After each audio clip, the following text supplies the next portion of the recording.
He reigned for about 9 years, so from like 9 to 18. Mm-hmm. And we don't even know for sure what killed him.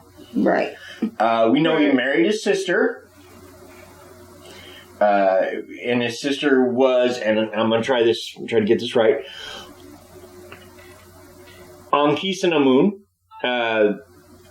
And marrying family was common practice at the time.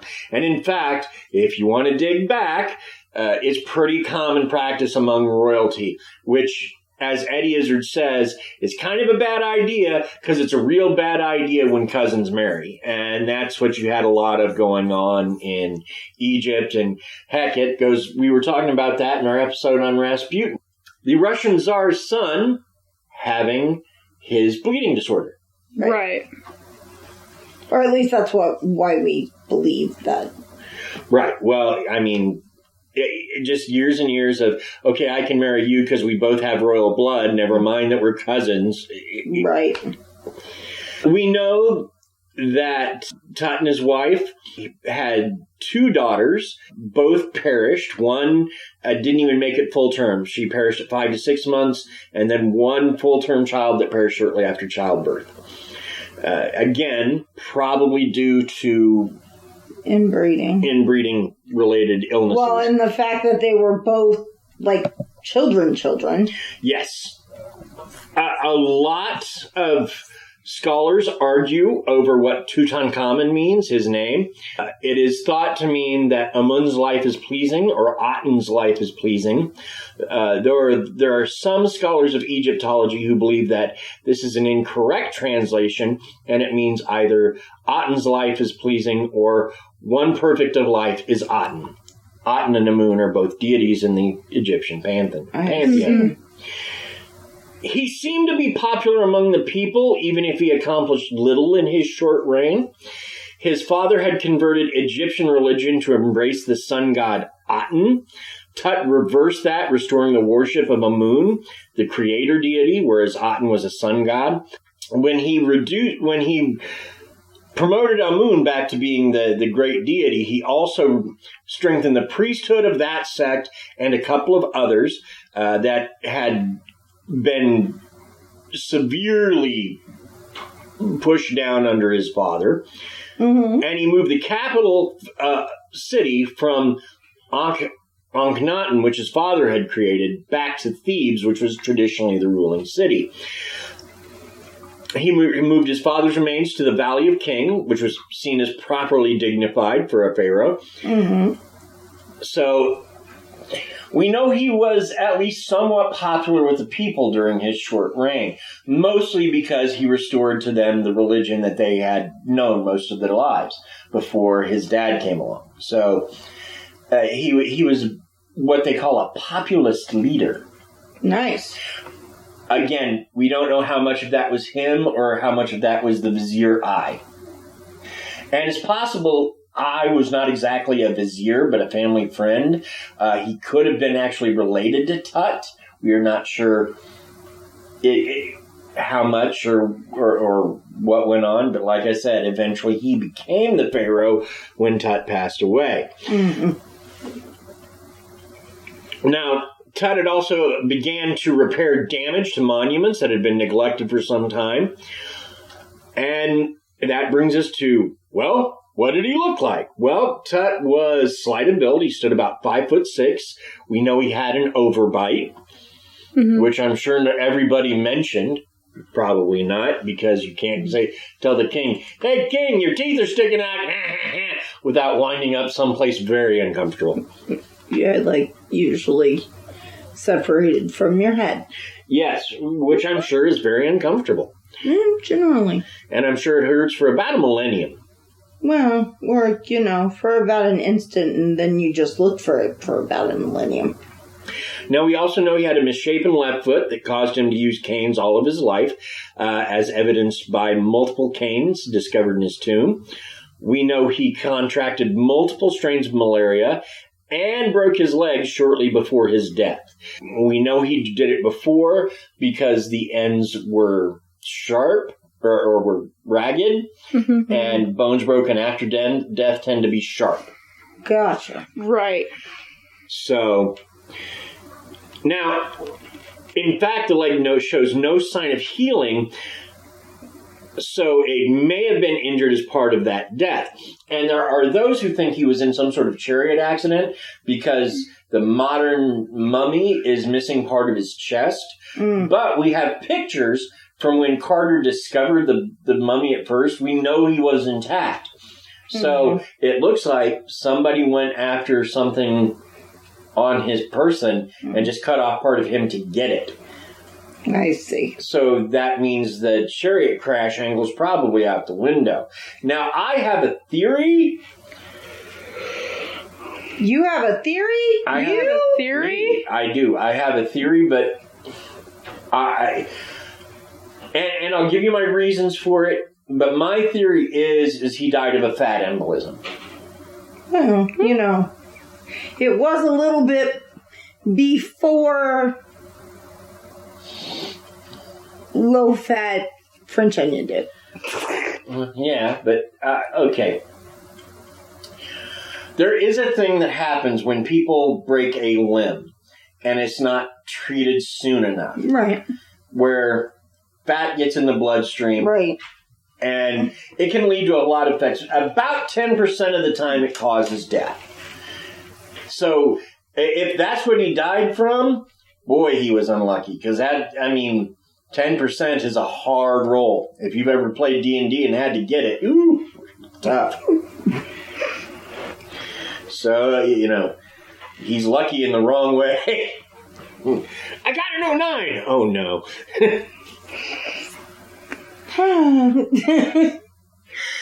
I'm not laughing, you are. We also know that he suffered from scoliosis. And these birth defects were probably all due to him being a child of incest from inbred parents. So, multi-generational. Got it. So that is what we know of King Tut and his life and his death. It's not a lot. Now, if you ask me where I stand with the whole who is his mom, because there's huge argument among scholars over it. Some claim that she is not Nefertari. Some claim that she is because of the... I'm going to fall on the side of her being Nefertari because Josh Gates. That's why. Man crush.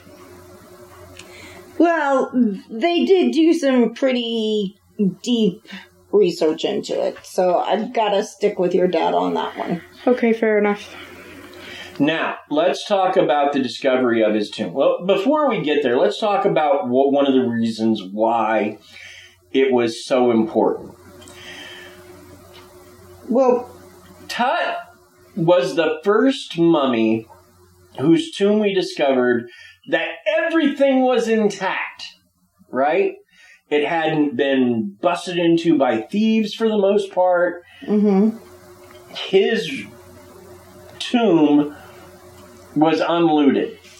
And it could be because it looked like he got shoved like in an anteroom in a smaller pyramid. Like he died suddenly and they didn't have time to build him a pyramid. So they just stuck him in one they had.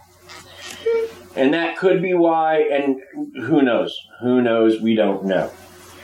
However, so let's talk about the men who discovered the tomb. So I can't really imagine that they ever really had time to build someone a pyramid when they were getting ready to die. I mean, it's not the kind of thing that it's not like a high-rise that they can throw up in a month or so and be like, oh, here you go, King, here's your royal resting place. And here's the thing, I honestly think that once you took the throne, hi, I'm king now. Like, if I were somehow going to get thrown back in time and be a pharaoh, Pharaoh Dean, hi there, how's everybody? The minute I took that throne, they'd start building me a pyramid.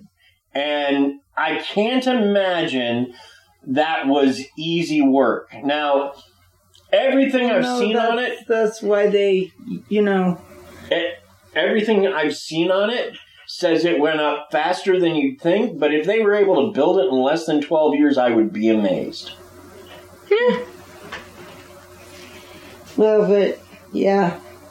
Wasn't there, like, all kinds of slavery and all of that? Oh, yeah, yeah. So Egypt was big on slavery. In fact, that is one of the things that the movie The Mummy with Brendan Fraser gets right, is that at one point, Mummy's going after somebody who's just rattling off prayers in different languages, and he finally begins rattling off something. Actually speaking Hebrew, sorry.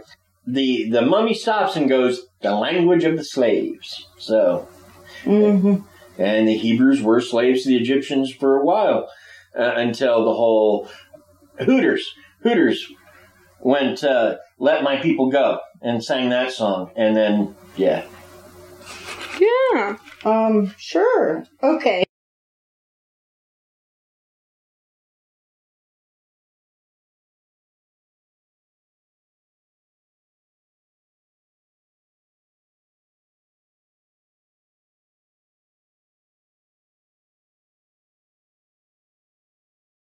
And we're back to talking about the people who found the...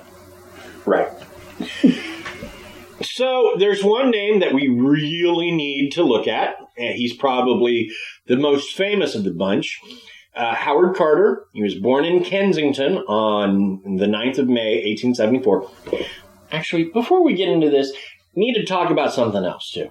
Okay. There's another reason that we don't know a lot about previous mummies, and that is from 1800s or so on, and maybe even before that, if people found a mummy, what they tended to do was grind it up and make medicine out of it. Yeah. That's weird. And so people used to take ground up mummies as medicine, which effectively you're treating yourself with dead people. Yeah. No, thank you. I'd rather just join them as opposed to consume them. Thanks so much. Also, there was a real big thing called unwrapping parties, where if you had a mummy, you got together with your friends and you unwrapped it in front of them. Yeah, no, thank you. Again, I'd rather not, if it's all the same to whoever. So, a lot of Egyptian culture was lost in that way. So, King Tutenkhamen, when he was discovered, was something of a rarity. And the king who probably had the shortest reign that we know of really stands out because he's the one who made the biggest impact after he passed. Now, back to Howard Carter. As I said, he was born in Kensington on the 9th of May, 1874. He's the youngest child of 11. The 9th of May? On the 9th of May, 1874. Just like Lexi, except, a few hundred years later. Well, sure. I just thought it was interesting that one of our daughters had the same birthday. He was the son of artist and illustrator Samuel John Carter and Martha Joyce, who had been born Joyce Carter. She had been born Sands. His father helped train and develop his artistic talents. No. Carter spent much of his childhood with relatives in the Norfolk market town Swaffham, the birthplace of both his parents. He received limited formal education at Swaffham. He showed talent as an artist. The nearby mansion of the Amherst family, Didlington Hall, contained a sizable collection of Egyptian antiques, which sparked Carter's interest in that subject. Lady Amherst was impressed by his artistic skills, and in 1891 she prompted the Egypt Exploration Fund to send Carter to assist an Amherst family friend, Percy Newberry, in the excavation and recording of Middle Kingdom tombs at Beni Hassan. Although only 17, Carter was innovative in improving the methods of copying tomb decoration. In 1892, he worked under the tutelage of Flinders Petrie for one season at Amarna, the capital founded by the pharaoh Akhenaten. From 1894... Question. Yes. What does innovative mean? It means finding new ways. Things. Finding new ways to do things. Okay. New and better ways. Because it's all good to be innovative if you find a way that's faster and better. Innovative is not finding